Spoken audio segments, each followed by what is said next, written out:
Welcome back to the 2-on-1 Fast Break podcast. This is going into week 4 of the NFL, and I'm joined by our NFL handicapper, Dan Erta. Dan, how you doing today? I'm doing all right. Coming off the first non-winning week of the year, so that has me a little bit blue. But other than that, I'm all right. Yeah, 2-2. So we're going to go into each game, but one that definitely could have swung your way and made for a 3-1 week. But if you go 2-2 and that's your worst week of the year, you're probably going to do all right over the long term. Yeah, but spoiler alert, that's probably not going to be my worst week of the year. Oh, never say never. Just plug away 1 week at a time. Maybe you can keep up a nice Denver Broncos-like streak or something. So we'll start with that heartbreaker if you were on the side of the over, which was the over-under 48.5 between the Lions and the Redskins. So that finished at 27-20 in favor of Detroit, but pretty much anything could have gone in your favor to get that to the over. Well, we were watching football together on Sunday, and we had the Red Zone Network on, and it feels like we watched that entire game because teams were constantly in the red zone or constantly doing plays that are close to scoring. There was the Aldrick Robinson drop. There was the RG3 fumble. That's a game. That was one of the worst beats just because I really felt that I was on the correct side. But there's going to be games where we're on the wrong side and win. So it's just one of those you have to take and not let it get to you too much and not go on tilt. Yeah, there was the Robinson drop on the 50-some yard touchdown bomb when that would have put Washington up 24-20, and we were sitting there. We thought it was a touchdown, and we said, well, we know Detroit's going to come back and score. We just had that feeling because of how they were moving up no chance they down the field. So right away, that would have been the over. And then even after that, Washington had the ball with under 2 minutes left, and if they were down 10, if they scored a touchdown, that also covers the over. Instead, they opt to kick the easy field goal on 4th and goal. So just a lot of different things that could have went in your direction to cover that over that just didn't happen to work out. One thing that did work out for you was Miami -1 against the Falcons, a game they pretty much trailed the whole way until Deion Sims caught that 1-yard touchdown pass from Tannehill in the last minute. Were you surprised at how that played out, or was that pretty much what you saw happening? Well, I mean, there's an old adage in football betting that you're never out of the game when you have Deion Sims on your side. Yeah, that's from the days of Vince Lombardi. I think they've been saying that one. I mean, it was a close game. It was always it could have gone either way, but that's another example of one that went into my favor. So that's the thing. You can't get too happy about those, and you can't get too sad about the ones like the Washington-Detroit over. And I think a very big part of succeeding in gambling is not letting your emotions swing too far in either direction and keeping a level head. Yeah, it's a long stretch during the season. You got to stay even keel, no highs or no lows, and just plug away and keep making smart decisions and not decisions based on emotion. Another surprising stat from that game before we move on, there was 0 sacks from the Miami defense, which is pretty much the strength of their team is their pass rush. And I thought if they won that game, that was going to be the way they did it. But Wake got hurt. Cameron Wake got injured, which I think factors into one of your Week 4 picks. Yes. So that was just an interesting thing that Tannehill and that offense was able to get it done, even without the usual production from the defense. So another pick that won for you last week was probably one of the biggest square bets of the week was Chicago -2.5 against the Steelers, and pretty much played the script and won a lot of money for a lot of the public bettors out there. It's happening a lot in college and pro this year, where you see a team that's looked so good against a team that looked bad, and the line is small, and the sharps are going to take the small dog. Because that's generally how sharp bettors go about their business, and the public has no problem taking a road favorite. And this is just one of those times where I was like, you know what, I don't care if it's square. I think that the talent differential is significant enough that they're gonna come through, and they did. Although even though the final score makes it look like a blowout, there was a time in the second half where it looked like it almost was a terrible beat. Yeah, they jumped out to a 24-3 lead, and it looked like it was going to be a rout from the get-go. But the Steelers, to their credit, they came back and they got the offense going. Antonio Brown had his first big game of the year, and they made a game of it. And then they had the Julius Peppers defensive touchdown in the fourth quarter, which pretty much sealed it for the Bears. Bears defense has a way of scoring like that. Yeah, they really have a nose for the ball, and most teams they look to get turnovers, but the Bears have talked about this in the media a lot. As soon as they look to get that turnover, they're looking to score. They practice it, and it's just drilled in their mind that they become kind of an offensive unit as soon as that turnover happens, and it's something that they work for, and it definitely shows week in and week out. So that was the second win of the week for you. Unfortunately, your three-team was a 10-team teaser, right? Yeah, it was a chalk teaser. All the big favorites down. So Seattle and Denver both won in pretty easy victories for them over Jacksonville and Oakland. But the one monkey wrench that got thrown into that teaser was the San Francisco 49ers pretty much getting manhandled by Indy. Just a real physical game, and Indy had their way with them running the ball, surprisingly, up and down the field. Were you as surprised as I was watching that game? I was pretty surprised. This is not one of those games where I could say that, oh, something went wrong and that's why I lost. They were just completely outplayed the entire game. I did think a little bit before I made the teaser, maybe San Fran's not good, maybe week one was a fluke, maybe Green Bay's defense is just so bad and didn't realize that Bolden's the only weapon they have and left him open all the time. But then I was like, you know what, they're home, coming off a loss, going against the team that's good, but as all advanced metrics say, are not as good as they performed last year. I thought that even if they weren't going to cover the 10-point spread, they were going to win. I was wrong, and that's why it was a losing week if you put juice into the factor. Yeah, it was actually the Indy money line covering was the first time a double-digit underdog had won a game in over a calendar year. So certainly Vegas was. That's a fact. That's crazy. That's from our facts and research department here at Philly Fast Break. Well, that makes my hope for the Eagles this weekend dwindle even more. Yeah, so it's probably not likely it's going to happen 2 weeks in a row with a double-digit underdog winning outright. But you never know. That's why they play the games. So that was a 2-2 week for you. Obviously not ideal, but not worst case scenario. So we're going to hope for a little better week this time, and there's 6 plays on the slate for you. Yeah, there's going to be some weeks where I'll have 1 or 2, or maybe I'll even say you guys have a good week, drink your beer, and don't bet because there's no value. For some reason, I look at this card and just really like the lot, so let's see if that's a good thing or a bad thing. Yeah, I guess if you get them right, it's a good thing. So first one we'll talk about here is the Bills. You like getting 3.5 points at home against the Ravens, coming off that big win against Houston last week. What do you see in this one? I think the ebb and flow of the season is going to lead the Bills to a win here. Bills coming off a loss, Ravens coming off a win, but the Ravens always win at home. It's actually completely crazy how different they are at home as opposed to on the road. When they're not home, they actually play like their talent says they should play. When they're home, it's like they completely step up their game. I really don't think the team is anything special, especially with the banged-up Ray Rice. The defense has been okay, hasn't been phenomenal. They're going on the road. E.J. Manuel had his first really bad game as a rookie, but he still was very impressive against New England and very impressive against Carolina. And I like the home dog to get the win, but it's not a game that I would play the money line on. I'm going to take that field goal because I could see it being a 23-20 kind of game either way, but I'll definitely take those points. Getting back to what you're talking about, Baltimore at home, I think it's something a lot of people saw coming with it being the Ray Lewis enshrinement ceremony game. And I remember someone talking about it after the game. When Ray Lewis came out of the tunnel in the second quarter, the entire energy of the stadium just changed. And right away the Ravens got a sack, got the ball back, and then the punt return, or the return touchdown from Cannon Doss. And they were saying his very presence on the field just seemed to light a fire under the team. And a lot of sharp money had to come into the game right before kickoff on the Ravens in that one. So I think that was an interesting component to that one. Yeah, there's certain teams that home and away matter a lot. And Baltimore is at the top of that list, and so is the team that their opponent last week will be facing this week, which would be the Seattle Seahawks. All right, so we'll go into the Seattle Seahawks segue? next. Yeah, that's a professional segue for you folks.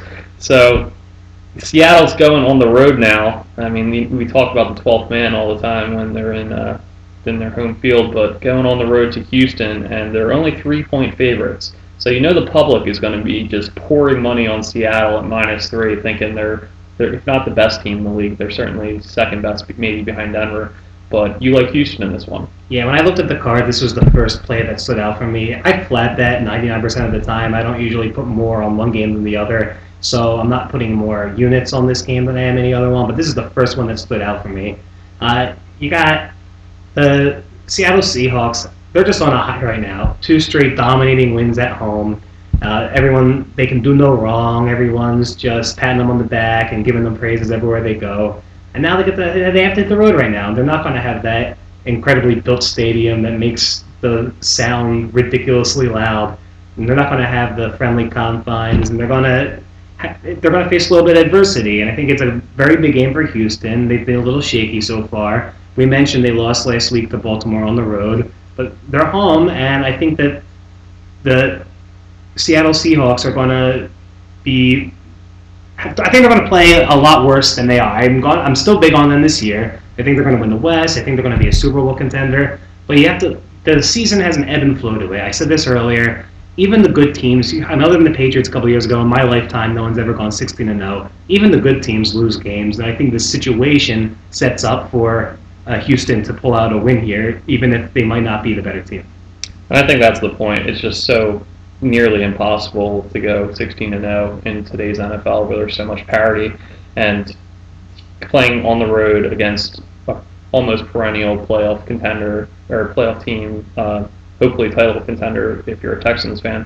That's just a really tough spot, and it's just one of those points on the schedule that you kind of look at and say, if they're going to lose a couple games, this is going to be one of them. And I think that 3-point line really shows it. It's pretty much begging public money to come in on Seattle, but I wouldn't be surprised if there's a lot of sharp money on Houston. Yeah, this is a game where I'm a fantasy player and I have Russell Wilson. I think I might bench him because I think this is going to be one of those games where it's just going to be a battle of the trenches. It's going to be old-fashioned football, a lot of running. I don't think it's going to be high scoring. I mean, I could be wrong. It could be a 38-35 game. But I really think this is just going to be a battle of field position. It's going to be a really hard-fought, tiring game. And the home field, I think, is going to give the Texans the win. Certainly could see a low-scoring game as well. Another game that might play that way, we got 2 good defenses, is the Cincinnati Bengals. You like giving 4.5. It's actually moved up to 5 now, but it's posted at 4.5 on the site, at Cleveland, who, despite people's thoughts that they were going to be tanking, which, let's face it, they are. They actually went out and won the game last weekend against the Minnesota Vikings, to a lot of people's surprise. Yeah, they did, and I actually checked this right before I left on my site, and there's different sites have different lines. The line's actually 4 at some places. It's jumping all between 4 and 5. I actually got the bad line on my spot. I bet it at 5. At the time I posted the column, it was 4.5, so that's why I posted it as. But the thing is, that's called the 4 to 6 zone is not really that big of a difference. It takes a lot less money to move lines between those numbers than it does to move a line over a 3 or a 7 or what's considered a key number in football. I don't think it matters. I think the Bengals are going to win this game by a touchdown. It was very impressive what Cleveland did last week. They came out, everyone had just written them off and assumed that they were going to lose the rest of the games on purpose. Brian Hoyer looked very good. He did throw 3 interceptions, which no one seemed to talk about. But Josh Gordon was unstoppable. I think that was just a game where the team got together and was kind of like, no one believes in us. Bill Simmons has that nobody believes in us theory. But that's not going to last for the season. I think they got a win out of it, but now they're going to be back to life, back to reality, and the talent's going to be what it is, and it's not very good. Cincinnati's a playoff team. At least my money says they're a playoff team. I think they win by a touchdown plus. I agree. Cincinnati is as good, if not better, than 95% of the league on the defensive side of the ball, and they have A.J. Green. It looks like Giovanni Bernard is emerging as really an elite talent at the running back position. And Cleveland, while they got the win last week, let's face it, they're still trying to lose games. Not the players on the field, but management had that mindset because of the talent they had available to them at the time. And there's a reason Brian Hoyer hasn't made it as a starting quarterback in the NFL up to this point in his career. And 2 weeks in a row. Last week, maybe Minnesota they didn't have a lot of film on him. Some things he did surprised him. So they're going to have film on him now, and the Cincinnati defense is going to know what to do to stop him and that Cleveland offense. So Minnesota did not have a lot of film on him, and they did have Christian Ponder as their quarterback, with both things that are not conducive to winning. Not conducive to victory. I wouldn't prescribe Christian Ponder for what ails you. So Cincinnati minus 4.5. That's another play this week. Let's get to the over for this week. You talked about it the prior week, saying this was a spot where the total could go anywhere up to 60. It's actually, you got it at 57, and it's all the way up to 58 now, and that's the Eagles-Denver game. And before you go into that, it's actually the second highest over-under total in the NFL since 2004. Do you have on hand what the other one was? Or? I don't. I'll have to get to the stats and research department for not going down. But yeah, it's the second highest, and I kind of think I remember the game. I don't remember what teams played, but I think it went under. It wouldn't surprise me because that's a lot of points. It's a lot of points, and Vegas is basically they're doing everything they can to stop people from betting over because they know everybody's seen what Peyton Manning's done. Everybody's heard about the Chip Kelly high-powered, let's get as many plays off as possible offense. And nobody in the right mind wants to bet an under with that matchup. So they're doing everything possible to prevent people from betting over, and this total shows it. But you still like the over. Still like the over. I think there's one of two ways this game's going to pan out. Either the Eagles and their 10 days of preparation come out firing and shock the heck out of everyone and get off to a hot start, in which case Peyton Manning's going to have to keep pace with them, and then it just becomes an old-fashioned shootout. Or Denver does what they've been doing this entire year, which wouldn't surprise me, especially against the Eagles' defense, and they score 28 points in the first quarter and a half of the game, and then it goes to halftime. Peyton Manning never stops. If you notice that, he didn't even come out of the game at the end. He's going to be in there till the end, so they're always going to be throwing and scoring. But then the Eagles could get some garbage time touchdowns against prevent defenses, and then it could end up being like a 35-21 kind of game, which actually would not go over. That's pretty bad. 35-28 kind of game, where I definitely think that the Eagles have the offense to get their 24+, and nobody stopped Denver. Here's my problem with going with the over. It's that Denver this season has been a top 3 defense against the run. And for all the talk about Deshaun Jackson, Michael Vick, and that passing game, it's been predominantly the running attack that has moved the ball for the Eagles this season. So Denver seems equipped to stop that, much like Kansas City did last week with that big, strong interior front line on the defensive side of the ball. And we saw the Eagles, they didn't put up the 30 points that everybody thought they were going to last week. And it really wouldn't surprise me if they were kind of stifling that rushing attack, and as a result, the over didn't hit. Also, the Eagles turned the ball over 5 times last week, which they might do it again, but I don't bet as if they're going to turn it over 5 times. And I understand that Denver's run defense is pretty good right now, but I don't think Darren McFadden and David Wilson and DeRay Scott are guys who are going to test them that much. Ray Rice scored a touchdown against them, I believe. Yeah, certainly LaShawn McCoy is a much better talent than the majority, if not all, of the guys they've faced this season. So it's a kind of an unstoppable force against an immovable object kind of thing, and we'll have to see which side of that plays out. So you like the over 57? I'm a little hesitant on it, but I'm not the NFL handicapper. No, so well, one of us will have some crow next week's podcast. Yeah, one of us will be right. That is 100% certain. Don't think as though you might not be thrilled with the over, but no, you would never have the cojones to bet the under in that game, would you? Of course not. That would be brutal. Because I enjoy watching scoring. I don't like sticking needles under my fingernails while I'm watching football games, because that's the kind of pain you have whenever any form of scoring happens in a game you've betted under. It's pretty excruciating. Although if I ever was going to bet an under, it would be tonight's Thursday night game with the Niners and the Rams. But it's not on the list. It doesn't. That's just a little tip. We're leaning under for tonight's Thursday night game in case you happen to get this action in the 5 minutes between when this is posted and when kickoff happens tonight. But all right, so 2 more plays, and one of them is a 3-team teaser. We hope it has a little better luck than last week's when San Francisco screwed it up. But you have Indy getting 3, which is moving from what was originally -7, so they're now at -9. So at Jacksonville. I'm fine with using the current line now and making it Indy +1. They're going to win the game. Either way, yeah, I think everybody's pretty much thinking that Jacksonville doesn't have a chance. Blaine Gabbert back in the saddle for them, and I think he's going to ride that horse off the road.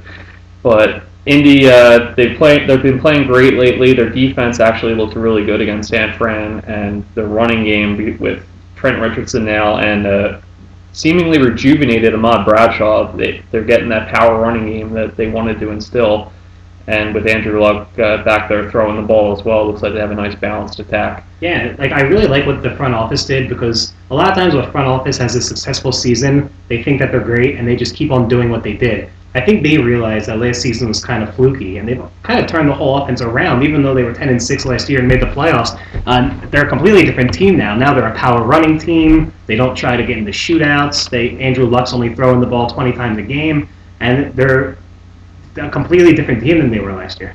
Yeah, Bruce Arians, of course, he was orchestrating the offense last season. He went to Arizona, and he had that downfield passing attack. But now they're in more of a West Coast system where they're doing check downs. They're running those dig routes in the slot on the outside, and of course they're featuring the running game much more than they did last season. So I mean, Jacksonville, let's face it, they're an awful team, and they're Indy's on the road, but I don't think anybody really thinks that Jacksonville is going to pull the upset here. So that's one leg of the teaser. Second leg, you have the Chargers getting 12, so they're 2-point underdogs, so they'd be getting 12 with the teaser. They're at home against Dallas. What did you see from both of those teams that make you go with the Chargers here? I mean, I just saw that both of these teams are kind of similar if you think about it. They both have a quarterback who seems like he's been around a while but never won anything big. Dallas has a couple more weapons on offense. San Diego probably has a little bit of a better secondary, better defense. And Seattle has home field. You have an East Coast team going west to play, even if Dallas wins the game, I don't think any team's going to win this game by more than 10. Last year I got into the habit in these 10-point teasers of always teasing a heavy favorite down to making them a small favorite. And I won some and I lost some. And I think that the error in my way is sometimes you got to look for dogs to tease up. And I get a team that I think could win the game, and I have them over the 10-point mark. And the 10 points is one of those magic numbers in football betting. I don't see the game being any more than that. Yeah, I agree with you on this play. We saw the Chargers take care of the Eagles at home, and I don't think anybody out there really thinks that Dallas is that much better than the Eagles. It seems like the whole NFC East is kind of a big mess at this point. Yes. Dallas just lost Anthony Spencer, so their defense is weakened in that regard, and Miles Austin also probably not suiting up for them this week because Miles Austin doesn't have working hamstrings ever. So they really don't have a reliable second option at the receiver position with him out. And Chargers at home, Dallas traveling, although I wouldn't go as far as to call Dallas an East Coast team. That was a mistake on my part. Yes. The reason I said that is because they're in the NFC East, and yes. I thought of them, which makes no sense at all. No, that's the great geographical descriptions of the NFL. No, that was just a flub on my part. Not as bad as when Arizona was in the NFC East back in the day, or Phoenix, whatever they were called. Phoenix Cardinals, Jake Plummer. Yeah, a lot of good times for the Phoenix Cardinals, but so yeah, I agree. Chargers, they could definitely win this game, and certainly getting 12, I would feel very safe with that position. Finally, the last leg component of that teaser. Speaking of those Arizona Cardinals. Speaking of the Arizona Cardinals, speaking of slight underdogs you're teasing up with this year, we have Arizona at plus 13. It began at plus 3, and it's actually down to plus 2.5 now. Against those Tampa Bay Buccaneers, who will have a new starting quarterback recently announced. Mike Glennon is replacing Josh Freeman as their starter after a lot of turmoil with him. So, do you think that helps or hurts this? It's a very interesting point. Usually when you see a rookie third-round pick replacing a guy who's been starting for 5 years, the line moves a little more than a half a point. It's only moved a half a point since that announcement was made. Clearly, Josh Freeman was terrible. He was having a season that Tim Tebow would laugh at. The whole team seemed to be in shambles. There's no cohesion in the clubhouse. There seemed to be tension between Greg Schiano, the head coach, and Josh Freeman. So I think they're trying just to change things up. And maybe it'll work. Maybe it'll have like a Brian Hoyer kind of day where he just comes out of nowhere. They don't have a lot of film on him, and they have a big game. But that's why I took him teased up with the 10 points. I don't see Mike. If Mike Glennon pulls off a win, I don't think that's out of the realm of possibility. But I don't see him pulling off a 10-plus point win. Yeah, you mentioned that, and that was something I was just going to bring up, that the same thing happened last week with Brian Hoyer. So I could see a similar type game happening where Glennon moves the ball for them and gets some points for them, but he also throws a few picks in the process, just as Hoyer did last week. Yeah, he only completed, I think, 51% of his passes in college last year. Yeah, it was something. Yeah, like 57, Right. 57, which is in college. That's awful. Yes. It's bad in the NFL and in college when they all run those run and shoot offenses and the defensive talent just isn't there in the NFL like it is in the NFL. 57% is just really bad. But And the kid's got great size. He's got a cannon for an arm, which, Vincent Jackson's a very good downfield receiver, so they might do some jump balls up there. But he's the kind of guy you draft and give him pro coaching and see what you can mold out of him. He's not the kind of guy you draft and throw right into the fire in the first couple weeks of his rookie season. I think it's a disaster waiting to happen. I hope not. I hope he does all right. I just hope he doesn't win by more than 10. yeah, then you got the Arizona defense with Patrick Peterson, Calais Campbell, Yes. Dockett. I mean, they got a lot of good pieces on that defense, and I think at the very least they should be in a close game with Tampa Bay if they don't win that outright. And I think Arizona money line would actually be a pretty good play here.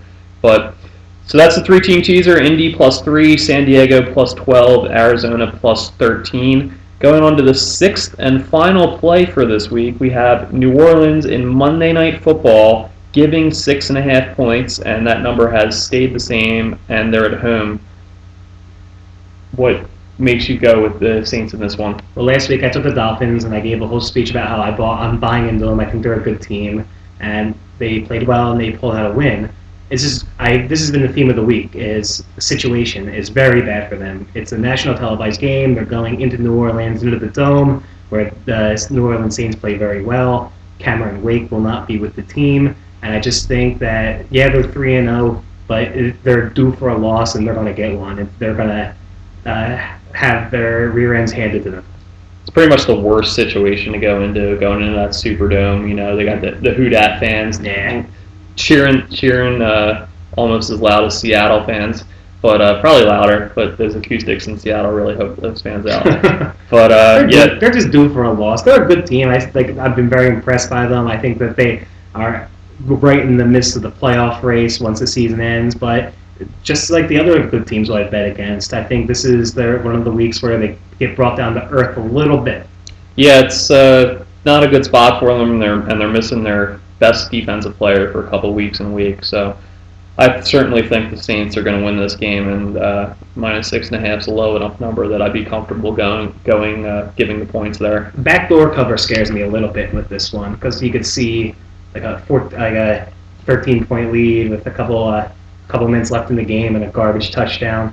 Sure, but backdoor covers, they happen from time to time. It's not something you can really be afraid of when you're making your bets. Right. And the Saints defense has been playing very well. That's what sold to me on this one, the way that they've been playing. Yeah, they've been playing great. So those are the picks for week 4. We have Buffalo +3.5, Cincinnati -4.5, Houston +3, Philly, Denver over 57, 3-team teaser with Indy, San Diego, and Arizona, and New Orleans giving 6.5.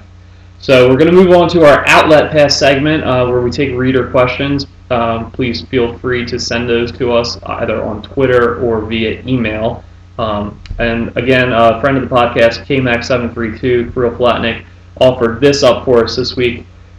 Is this it? Is this the last season for Evan Turner with the Sixers, or is it still a salvageable situation for the team?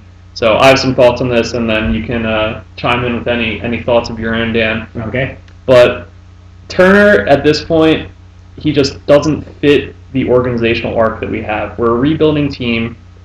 We're looking 4 to 5 years down the road for when we're going to be a true title contender. I'm saying we for the Sixers because it's easier. I'm aware I'm not on the team, so don't. Even though some of these guys have been signing, you probably could be. Yeah. I mean, Khalif Wyatt, I feel like I was only 1 or 2 levels below him when I was coming up in high school and everything. But Turner, I think the most likely scenario is that he's traded at the deadline. He's going to be getting 35 to 40 minutes a game with the Sixers starting out because they really don't have any wings on the roster right now. So he's going to be getting as much court time as he can manage, and he's going to be a big part of the offense because we don't really have a lot of scoring options right now. So his counting stats are just going to go through the roof.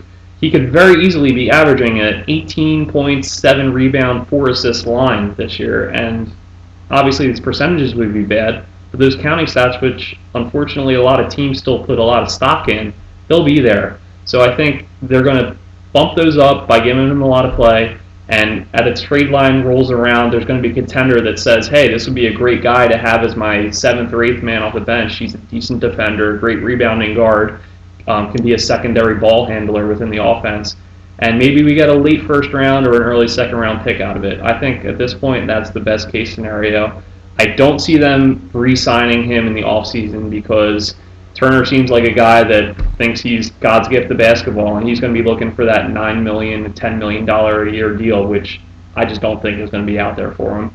So I think he's going to wind up probably settling for somewhere around the $5-6 million a year range, and that's just not something that the Sixers are willing to give to a guy who's not going to be a part of a contending core 3 to 4 or 5 years down the road when we're looking to be a true force in the East.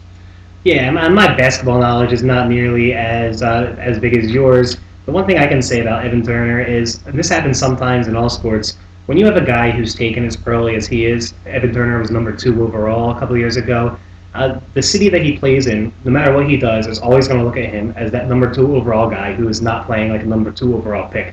You trade him to another team, he could very well be a valuable bench guy who can come off the bench and give a couple minutes a game, and he could be very valuable. Fans will like him. But as long as he's here, he just carries that over his head nonstop. I think his time has come, and I think the best thing to do is exactly what you said. Give him as much time in the first half of the season. Hope he puts up some eye-pleasing statistics in the points and assists column, and hope the team does give us a late first for him. Yeah, I'm going to bag on Turner a lot this year because it's really frustrating to watch him at times. But that's not to say that he couldn't be a valuable member of somebody's rotation. This has seemed to be who's not he's not an NBA player. He's not a stiff who's not an NBA player. He brings enough to the table where he should be part of a team's 8-man rotation and get 20 minutes a game because he's an elite rebounder at the wing position, and he's to his credit, he's worked hard and he's a good enough 3-point shooter from the corners, which is something I'm looking forward to seeing how he does within Brett Brown's system as far as that goes. But he's not ever going to be the 22 point a game guy that a lot of fans expected him to be when we took him with the 2nd overall pick. So as you mentioned, a fresh start is probably best for both parties, and I think it's up to Hinkie and the coaching staff to maximize his value in the first half of the season so that we can actually recoup something for him. So thanks for that question. That was another good one. And that concludes this edition of the 2-on-1 Fast Break. Yeah, one more thing I'd like to add here. One more point from Dan. Now, we don't have any advertisers, no one sponsors us or anything, but people who listen to this obviously enjoy sports betting. And I just want to promote the site that I post at. It's called www.cappingthegame.com. They're nice enough every week when I post my picks there to allow me to post a link to this podcast and my column for the site. Everyone there is very supportive. It's a very, very good community of sports bettors. People post their picks, people post their thoughts, people talk about betting strategy, about the whole bettors versus bookmakers dynamic. And then there's some fun Hollywood forums and some general discussion forums. Just a really, really good place. No, it's not. Covers.com is the real big forum like that, and a lot of members there used to be members there, but the trolls got to a point where they were unbearable. So this is kind of an offset of that site, and people are very nice, people are supportive, and it's just a very good time. And if you want to further your knowledge of not just copy people's plays, which there's nothing wrong with, but also just learn about the industry, I support that site to the fullest and can't say enough good things about it. It's www.cappingthegame.com. You'll see a link to this podcast and my column on there tonight. All right. Well, thanks, Dan. And so, folks at home, when you're not reading Philly Fast Break, check on over to cappingthegame.com. I've been there myself. There's definitely some good information to be gleaned. So thanks for listening, and we'll check you in next week, hopefully with a winning week 4 under our belts. Take care.